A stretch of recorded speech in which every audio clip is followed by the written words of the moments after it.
আসসালামু আলাইকুম প্রিয় খামারি ভাই ও বোনেরা। আমি আজকের ভিডিওতে আপনাদের জানাবো কিভাবে মুরগির ভ্যাকসিন সংগ্রহ করে নিয়ে আসবেন, মানে ভেটেরিনারি পশু হাসপাতাল থেকে কিভাবে ভ্যাকসিন সংগ্রহ করে নিয়ে আসবেন। তাই কথা না বাড়িয়ে চলুন মূল বিষয়ে চলে আসি। আমি এখানে একটা বাটি নিয়েছি, বাটির ঢাকনা একটা এয়ারটাইট ঢাকনাওয়ালা বাটি। এখানে বরফ নিয়েছি, বরফের চাক্কা, আমি অনেকগুলো বরফের চাক্কা নিচ্ছি। বরফের চাক্কা দিয়ে আমি পুরোপুরিভাবে বাটিগুলোকে ভরে ফেলবো। যত বেশি বরফ নিতে পারবেন তত ভালো হবে। আমি পুরোপুরিভাবে এখন বরফ দিয়ে বাটিটা ভরে দেব। প্রায় বাটিটা ভরা হয়ে যাচ্ছে, এই বাটিটা প্রায় ভরা শেষ। আপনারা চাইলে বাটির বদলে ফ্লাক্স ব্যবহার করতে পারেন। যেমন আমি এখানে বাটি নিয়েছি, আপনারা ফ্লাক্স নেবেন, ফ্লাক্সের ভিতরে বরফ ভরে নেবেন। তো এখন আমি চলে যাব, আমি গাড়ির জন্য অপেক্ষা করতেছি। এখন আমি গাড়িতে উঠে পড়লাম। আমার বাড়ি থেকে উপজেলা পশু হাসপাতাল অনেক দূর, প্রথমে সিএনজিতে উঠতে হয়, তারপরে রিক্সা। এই যে দেখতে পাচ্ছেন, এটা হচ্ছে ভেটেরিনারি হাসপাতালের চিহ্ন যে এই দিকে যেতে হবে।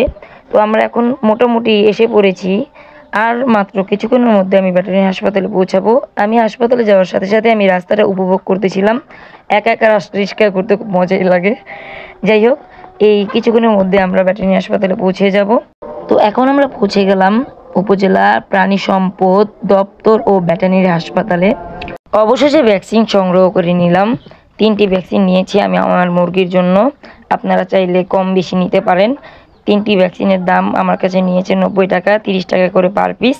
এখন আপনাদের মনে একটা প্রশ্ন জাগতে পারে যে আমি কেন বরফ ব্যবহার করলাম ভ্যাকসিন আনতে গিয়ে। ভ্যাকসিন আনতে গিয়ে বরফ ব্যবহার করার মূল কারণ হচ্ছে ভ্যাকসিনের ভিতরে যে ব্যাকটেরিয়াটা থাকে সে ব্যাকটেরিয়াটা গরম পরিবেশে থাকতে পারে না, ব্যাকটেরিয়াটা গরম পরিবেশে মারা যায়। আর ব্যাকটেরিয়াটা মারা গেলে ভ্যাকসিনের কার্যকারিতা সম্পূর্ণভাবে নষ্ট হয়ে যায়।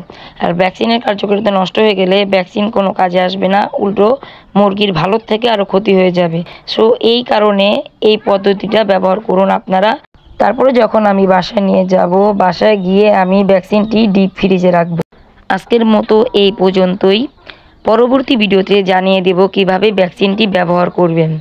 যদি ভিডিওটি ভালো লেগে থাকে লাইক করুন, কমেন্ট করুন। পরবর্তী ভিডিও পাওয়ার জন্য চ্যানেলটিকে সাবস্ক্রাইব করুন, পাশে থাকা বেল আইকনটি প্রেস করে রাখুন যাতে করে নতুন ভিডিও ছাড়ার সাথে সাথে আপনার নোটিফিকেশনে চলে যায়।